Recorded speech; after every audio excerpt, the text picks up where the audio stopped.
Hi dear student, आज के इस लेक्चर के अंदर हम स्टार्ट करेंगे यूनिट 4 का लास्ट टॉपिक जो कि है आपका thinking skills, meaning and its types. ठीक है, आज के इस लेक्चर में हम थिंकिंग स्किल देखेंगे, क्या होता है थिंकिंग स्किल, क्या होता है, आखिर इसका एक प्रॉपर टेक्निकल जो मीनिंग क्या होता है और इसके टाइप्स देखेंगे। ठीक है, तो ये सारी चीज़ें हम डिस्कस करने वाले हैं आज के इस लेक्चर में। और आज का ये जो लेक्चर है यूनिट 4 का लास्ट लेक्चर होने वाला है और इसमें आपका पूरा यूनिट 4 जो है कंप्लीट हो जाएगा, पूरा आपका फिनिश हो जाएगा। ठीक है, और मैं आपको बता दूं, अगर अभी तक आपने unit first, second and third and fourth का जो प्लेलिस्ट का लिंक है मैंने ऑलरेडी डिस्क्रिप्शन बॉक्स में ऐड ऑन कर दिया है, जाके आप स्टडी कर सकते हो। एंड मैं आपको बता दूं कि यूनिट 5 जो है ये अगले 3 से 4 लेक्चर के अंदर आपका कंप्लीट हो जाएगा। मे बी अगर पॉसिबल होगा तो मैं इसका वन शॉट वीडियो भी अपलोड कर दूंगा। ठीक है, आपको परेशान नहीं होना है कि यूनिट 5 आपको नहीं पढ़ाया जाएगा, ऐसा कुछ नहीं है। आपका पूरा जो है सिलेबस मैं कंप्लीट कराने वाला हूँ। तो चलिए, अभी टाइम को वेस्ट बिल्कुल भी नहीं करूँगा, स्टार्ट करते हैं आज का topic thinking skill, meanings and its types. ठीक है, तो लेक्चर को स्टार्ट करने से पहले जस्ट छोटी सी एक रिक्वेस्ट है, अगर अभी तक चैनल को सब्सक्राइब नहीं किया तो प्लीज़ चैनल को एक सब्सक्राइब करना, अपने फ्रेंड के साथ इसको शेयर कर दिया करो, जिससे बहुत ही ज़्यादा मोटिवेशन मिलता है। लगता है कि हाँ, आप लोग वीडियो लेक्चर देख रहे हो, देन कंटिन्यूसली फिर मैं रेगुलर हो पाऊँ। ठीक है, लेक्चर मैं डेली अपलोड कर पाऊँ। तो चलिए अभी स्टार्ट करते हैं। एंड अभी 3 से 4 लेक्चर आपका कंटिन्यूसली आएगा, जिससे कि आपका यूनिट 5 भी कंप्लीट हो जाएगा। आपको परेशान बिल्कुल भी नहीं होना है। ठीक है, तो चलिए, यहाँ पे है थिंकिंग स्किल टॉपिक। अब हम देखते हैं क्या होता है थिंकिंग स्किल्स। ठीक है, तो बहुत ही इजी वर्ड में आपको हमेशा की तरह मैं समझाऊंगा, पूरा क्लियर हो जाएगा। जस्ट आपको पूरा अच्छे से लास्ट तक देखना है। ठीक है, चलिए देखिए, थिंकिंग स्किल क्या होता है। अगर मैं आपसे पूछूं थिंकिंग स्किल क्या होता है, आपको डिफाइन करना है, तो कैसे आप बताओगे। देखिए, यहाँ पे लिखा हुआ है thinking skills refers to a set of mental processes and abilities that individual use to analyse information, solve problems, make decision and generate new ideas. देखो कितना सिंपल डेफिनेशन लिखा है। थिंकिंग स्किल का मतलब होता है सोचने का कुछ स्किल। मतलब मैं आपको बता रहा हूँ, देखो अच्छे से। मान लीजिए मैं आपको बोलता हूँ कि मेरे पास कोई कुछ ऐसा प्रॉब्लम है जो मैं सॉल्व नहीं कर पा रहा हूँ। मैं आपके पास आप अपना प्रॉब्लम लेके आता हूँ कि आप मेरे प्रॉब्लम को सॉल्व कर दीजिए, ये मेरा प्रॉब्लम है। तो आप उस प्रॉब्लम को किस तरीके से अपने थिंकिंग स्किल को यूज़ करके उसको सॉल्व कर रहे होगे। अभी यार एग्जाम देने जब जाओगे तो वहाँ पे भी आपका थिंकिंग स्किल ही काम आने वाला है। ठीक है, सोच सोच के वहाँ पे आपको आंसर करना है। मतलब वही चीज़ है आपका थिंकिंग स्किल। मैं जो बताने की कोशिश कर रहा हूँ, आई थिंक आप समझ रहे होंगे। ठीक है, तो यहाँ पे सिंपल टर्म में लिखा है, मैं एक बार फिर से पढ़ता हूँ। Thinking skills refers to a set of mental processes and abilities.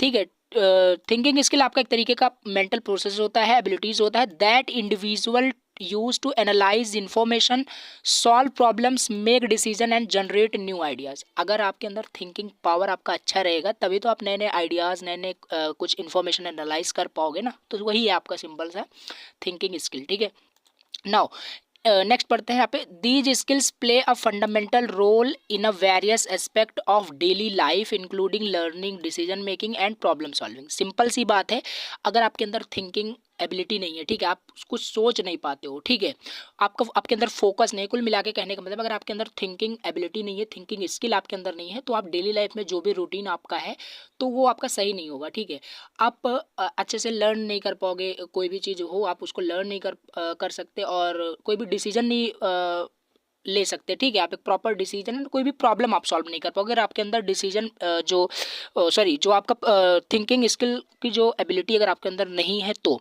ये यहाँ पे वही लिखा है, फंडामेंटल वेरियस मतलब इस रोल प्ले करता है डेली लाइफ में। ठीक है, जैसे कि यहाँ पे लिखा है learning and decision making, problem solving, यही सारी चीज़ें लिखी है। आई थिंक आपको समझ में आ रहा होगा। ठीक है, तो यहाँ पे आपको पता चल गया थिंकिंग स्किल क्या होता है, इसका मैंने थोड़ा सा डेफिनेशन आपको बता दिया। अभी हम इसके देखते हैं टाइप्स। ठीक है, इसके टाइप्स क्या क्या होते हैं, थिंकिंग स्किल्स के कितने टाइप्स होते हैं। अभी जब मैं आपको टाइप्स बताऊंगा तो इन्हीं में से आपके अंदर किस प्रकार की जो है थिंकिंग स्किल्स है, आप उसको आइडेंटिफाई भी कर सकते हो कि मैं किस तरीके से सोचता हूँ, कोई भी प्रॉब्लम में अगर सॉल्व कर पा रहा हूँ, कोई भी डिसीजन ले पा रहा हूँ, तो वो किस कैटेगरी में आएगा, किस टाइप्स में आएगा, यानी कि मेरे अंदर जो थिंकिंग एबिलिटी है वो किस टाइप की है। ठीक है, ये भी आइडेंटिफाई कर सकते हो। तो चलिए देखते हैं यहाँ पे कितने टाइप्स के होते हैं आपके थिंकिंग स्किल्स। तो आपको थिंकिंग स्किल्स यहाँ पे आई थिंक क्लियर हो गया होगा। ठीक है, now types of thinking skills. देखिए काफ़ी सारे यहाँ पे थिंकिंग स्किल्स के काफ़ी सारे टाइप्स होते हैं, जिसमें कि आपका पहला जो टाइप है क्रिटिकल थिंकिंग। देखो मैं आपको यहाँ पे एकदम टू द पॉइंट बनूँ, जैसे यहाँ पे लिखा है क्रिटिकल थिंकिंग। थिंकिंग का मतलब आपको समझ में अगर कुछ चीज़ें सोचना वगैरह, ठीक है। अब क्रिटिकल से यहाँ पे वर्ड एक आया है, क्रिटिकल से कुछ आई थिंक आप कुछ इमेजिन कर पा रहे होंगे, कुछ रिलेट कर पाओगे, जो कि कुछ मतलब सेंसिटिव चीज़ कुछ ऐसे आप रिलेट कर पा रहे होंगे, ठीक है। कुछ चीज़ क्रिटिकल है, ऐसा कुछ आप रिलेट कर रहे हो, ठीक है। अब उसी के बारे में सोचना, जो सेंसिटिव चीज़ें हैं कुछ क्रिटिकल है, ठीक है, उसी के बारे में सोचना, वही आपका क्रिटिकल थिंकिंग होता है। एक एग्जांपल चलिए लेते हैं, सारा क्लियर हो जाएगा। जैसे मान लीजिए आप एक पुलिस ऑफिसर हो, ठीक है, और किसी इलाके में या किसी गांव में मर्डर वगैरह हो चुका है मर्डर हो गया है, और उसको आप सॉल्व करने के लिए वहाँ पे देखने के लिए, समझने के लिए जाते हो। तो वहाँ पे जो आपकी थिंकिंग होगी, आप समझोगे क्या क्या एविडेंस, क्या चीज़ कैसे है, कैसे मर्डर हुआ, कितने बजे, सारी चीज़ जो एनालाइज करोगे, जो थिंकिंग वहाँ पे उस टाइम आपके अंदर होगी, वही थिंकिंग आपकी क्या कहलाएगी, क्रिटिकल थिंकिंग। सिंपल चीज़ है, इसको आप एकदम एग्जाम्पल लिख सकते हो एग्जाम में, कोई प्रॉब्लम नहीं है, ठीक है। ये चीज़ है। अब इसको चलिए हम पढ़ लेते हैं, क्या पे लिखा है। Critical thinking helps you analyse information, figure out what's important and make smart decision. Simple सी बात है, किसी अगर मर्डर में, जैसे आप एग्जांपल में लेके चलूंगा, पुलिस ऑफिसर हो, आप गए हो, तो वहाँ पे आपको ये इंपॉर्टेंट मतलब इन्फॉर्मेशन को एनालाइज आप वहाँ पे करते हो, ठीक है, जाते हो, तो वहाँ पे स्मार्ट डिसीजन भी आप लेते हो कि क्या एक्चुअल में कैसे क्या हुआ। तो ये सारी चीज़ें यहाँ पे क्रिटिकल थिंकिंग के अंदर आती है। लिखा है it includes skill such as logical reasoning, evidence evaluation and the ability to identify. Simple सी बात है, किसी के बताने से थोड़ी ना आप मान जाओगे वहाँ पे ऐसे मर्डर हुआ था, ये चीज़ है। वहाँ पे आपका लॉजिकल चीज़ें, सारी चीज़ें आप थिंकिंग करते हो, लॉजिकल रीजनिंग से रिलेटेड, मतलब कि आपको पूरा वे कैलकुलेशन वगैरह करते हो कि हाँ इतने टाइम ये ऐसे था, ऐसे। तो मैं आई थिंक आप रिलेट कर पा रहे होंगे, ठीक है। अब आप सीआईडी देखते हो, ठीक है, चलिए मान लीजिए आप सीआईडी देखते हो, तो सीआईडी में भी जो देखते नहीं हो वहाँ पे दया, अभिजीत, जो वहाँ पे कैरेक्टर्स हैं, कैसे वहाँ पे थिंकिंग करते हैं, तो एक रिलेट कर सकते हो आप, मैं बता रहा हूँ, ठीक है। तो critical thinking just related to critical things like, ठीक है, सेंसिटिव चीज़ें भी हो सकती है, यही चीज़ आपका क्रिटिकल थिंकिंग। यहाँ पे एग्जांपल भी मैंने दे रखा है। थिंक करिए, think of being a detective solving a mystery, ठीक है। आप मान लीजिए आप एक डिटेक्टिव हो जो किसी मिस्ट्री को आप सॉल्व कर रहे हो, तो वहाँ पे भी जो थिंकिंग आप यूज़ करोगे वो भी आपका क्या है, क्रिटिकल थिंकिंग है। आगे भी यहाँ पे लिखा है, हम पढ़ते हैं। यहाँ पे लिखा है critical thinking is like examining close. ये जो मैंने अभी आपको एग्जांपल नहीं दिया पुलिस ऑफिसर वगैरह, वहीं पे लिखा है क्रिटिकल थिंकिंग, जैसे कि कोई क्लूज या कोई सबूत, कोई एविडेंस को जब भी आप कलेक्ट करते हो, जहाँ पे भी मर्डर वगैरह हुआ है, तो वहाँ पे जो थिंकिंग यूज़ करते हो, that thinking is known as critical thinking. Simple, ठीक है। नाउ सेकंड पॉइंट है आपका क्रिएटिव थिंकिंग। अब क्रिएटिव थिंकिंग क्या होता है, ये भी देखो नाम से ही समझ में आ रहा है। अगर आप पॉइंट भी याद रखते हो तो आप खुद से भी लिख सकते हो। क्रिएटिव मतलब कि यहाँ पे कुछ चीज़ क्रिएट करना, नए नए चीज़ें आपको बनाना, नए नए प्रोजेक्ट क्रिएट करना, आइडियाज़ क्रिएट करना। क्रिएटिव थिंकिंग मतलब जिसका होता है, वही आपका यहाँ पे क्रिएटिव थिंकिंग उसको कहते हैं। अब जैसे यहाँ पे मैं बात करूँ, पिक्चर करिए अपने आप को कि आप एक आर्टिस्ट हो, ठीक है, विथ अ ब्लैंक कैनवास। आपके पास क्या है, एक सफ़ेद पन्ना है, केवल आपके पास पेन एंड पेपर है, और आपके पास कुछ नहीं है। आप पिक्चर एक इमेजिन करिए, आप एक आर्टिस्ट हो, आपके पास एक ब्लैंक कैनवस है, ब्लैंक पेज है। अब यहाँ पे आपका क्रिएटिव थिंकिंग आपका यूज़ होगा। आपको बोल दिया जाए कि आप कुछ यहाँ पे ड्रॉ करिए, कुछ अच्छा सा प्यारा सा, तो यहाँ पे जो भी आप ड्रॉ करोगे, उस समय जो भी आप थिंकिंग करोगे, that thinking is known as creative thinking. Simple सी यहाँ पे डेफिनेशन लिखी है। यहाँ पे वो लिखा है creative thinking is like painting new and imaginative picture on that canvas using your unique ideas and colours, ठीक है। ये है आपका क्रिएटिव थिंकिंग। तो क्रिएटिव थिंकिंग यही है, कुछ चीज़ें क्रिएट करना, ठीक है। जैसे मैंने एग्जांपल आपको दे के बताया, बहुत यहाँ पे इजी है ना। ये हो गया आपका क्रिएटिव थिंकिंग। पहला आपका क्या था, पहला आपका क्रिटिकल थिंकिंग था, दूसरा आपका क्रिएटिव थिंकिंग था। Now third is analytical thinking, ठीक है। एनालिटिकल थिंकिंग क्या होता है, अब फिर से आपको जैसे नाम सजेस्ट कर रहा है आपको, एनालिटिकल थिंकिंग, ठीक है। एनालिटिकल मतलब कुछ चीज़ एनालाइज करना, कुछ चीज़ें एनालाइज करना, इन्फॉर्मेशन वगैरह, वही चीज़ आपका एनालिटिकल थिंकिंग होती है। आप सपोज करिए, जो मैंने एग्जांपल शुरू में दिया था, आप एक पुलिस ऑफिसर हो, आप गए हो मर्डर में, आपने वहाँ पे सारा कुछ क्लोज वगैरह इकट्ठा किया, एविडेंस कलेक्ट किया, उसको अभी आप एनालाइज करोगे। उसको किस तरीके से आप एनालाइज करोगे, वाकई में दैट वो एविडेंस जो आपको मिला है वो रियल है क्या नहीं, वो चीज़ जो आप एनालाइज करोगे, सो उसमें जो आपकी थिंकिंग होगी वही आपका एनालिटिकल थिंकिंग होगी, ठीक है। उसी को एनालिटिकल थिंकिंग कहेंगे। यहाँ पे लिखा है think of being a scientist, और ये भी एक एग्जांपल आप ले सकते हो, अगर वो वाला आपको नहीं लेना, कि आप सपोज करिए आप एक साइंटिस्ट हो, आप एक लैब में हो, आप एक साइंटिस्ट हो। एनालिटिकल थिंकिंग वहाँ पे आपका यूज़ होगा is like breaking down a complex substance into a smaller parts. कोई ऐसा भी हो सकता है कुछ बड़ी सी कुछ प्रॉब्लम है, उसको आप स्मॉलर पार्ट्स में डिवाइड करके उसको एनालाइज कर रहे हो, ठीक है। तो ये चीज़ आपका एनालिटिकल थिंकिंग के अंदर आता है। Studying them and understanding the underlying structure. I think clear हो रहा होगा कि क्या यहाँ पे लिखा हो, बहुत ईजी वर्ड में मैंने लिखा हुआ है। एनालिटिकल थिंकिंग हो गया आपका। मैं रिवाइज करते चल रहा हूँ। फर्स्ट आपका क्रिटिकल थिंकिंग, सेकंड आपका यहाँ पे था क्रिएटिव थिंकिंग, नाउ थर्ड आपका एनालिटिकल थिंकिंग, फोर्थ देखते हैं कि क्या है यहाँ पे स्ट्रैटेजिक थिंकिंग क्या होता है। स्ट्रैटेजिक थिंकिंग क्या होता है, देखो जैसे नाम से ही आपको सजेस्ट हो रहा होगा, आपको समझ में आ रहा होगा कि स्ट्रैटेजिक थिंकिंग क्या होता है। कुछ चीज़ें मतलब स्ट्रैटेजी क्रिएट करना, लाइक ठीक है। जैसे मान लीजिए एग्जाम्पल फिर से देते हैं। जैसे मान लीजिए अभी आप एज ए स्टूडेंट आप अपने पढ़ाई को लेकर के कुछ स्ट्रैटेजी क्रिएट करते होंगे कि मुझे ये चीज़ ऐसे पढ़ना है, इतने टाइम में मुझे ये कंप्लीट करना है।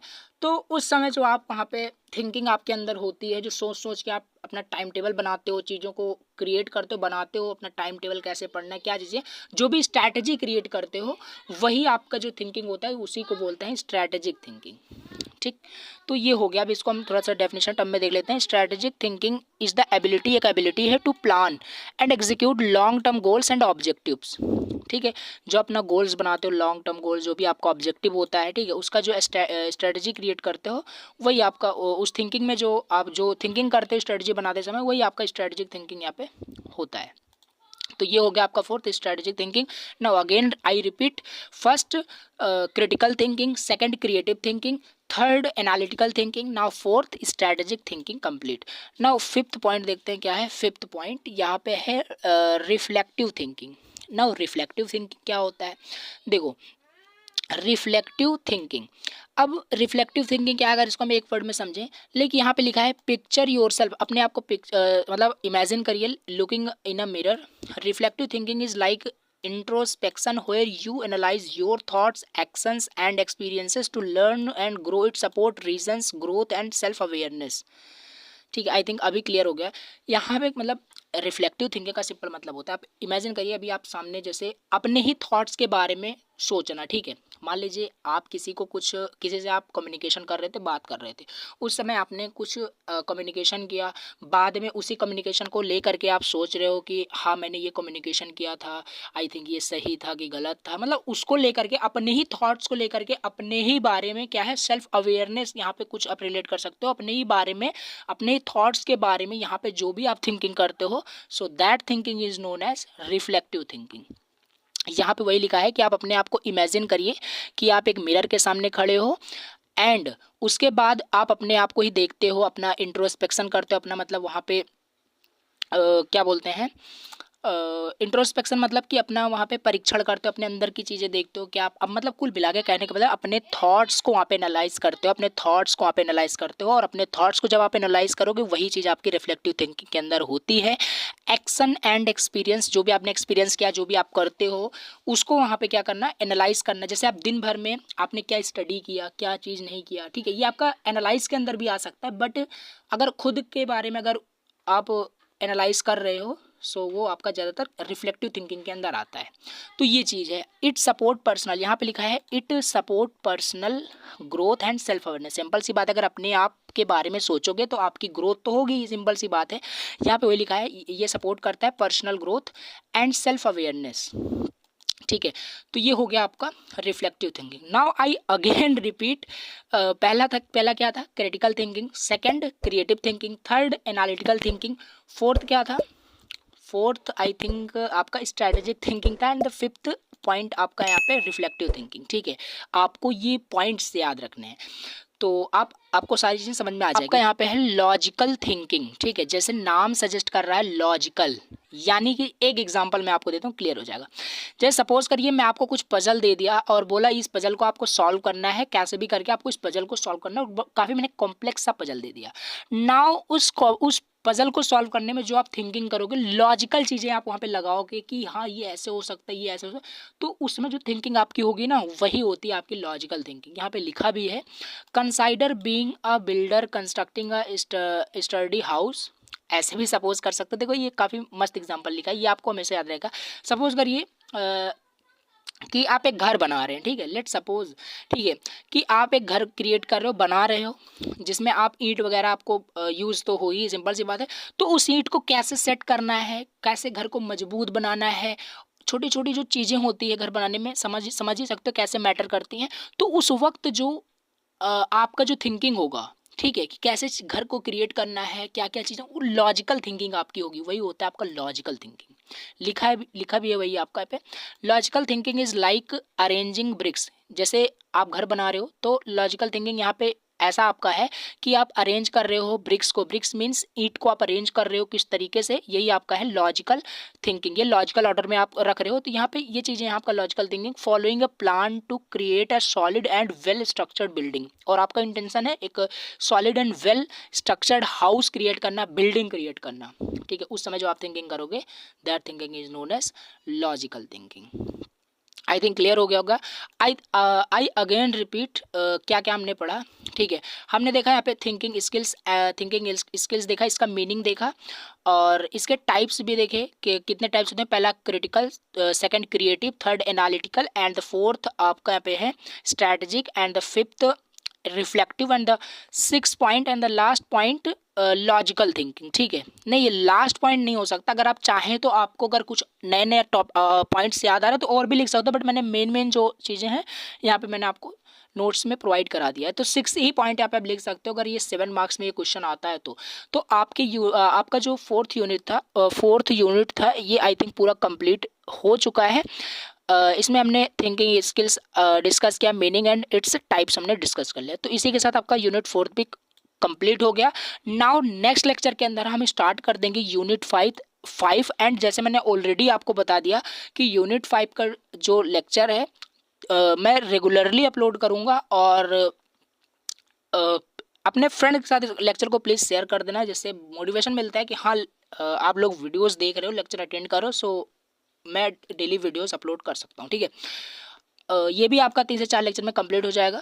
तो चलिए आज के इस लेक्चर को यहीं पे एंड करते हैं, मिलते हैं नेक्स्ट लेक्चर के अंदर नए टॉपिक के साथ, यूनिट 5 के साथ, ठीक है। और यूनिट 5 काफ़ी इंटरेस्टिंग है और काफ़ी इंपॉर्टेंट क्वेश्चन यहाँ से भी पूछे जाते हैं, ठीक है। जैसे अगर बताएं तो आपको पर्सनैलिटी वाला टॉपिक यहाँ पे बहुत ज़्यादा इंपॉर्टेंट है जो कि पूछा जाता है। रखते हैं, मिलते हैं नेक्स्ट लेक्चर के अंदर नए टॉपिक के साथ, तब तक के लिए थैंक यू सो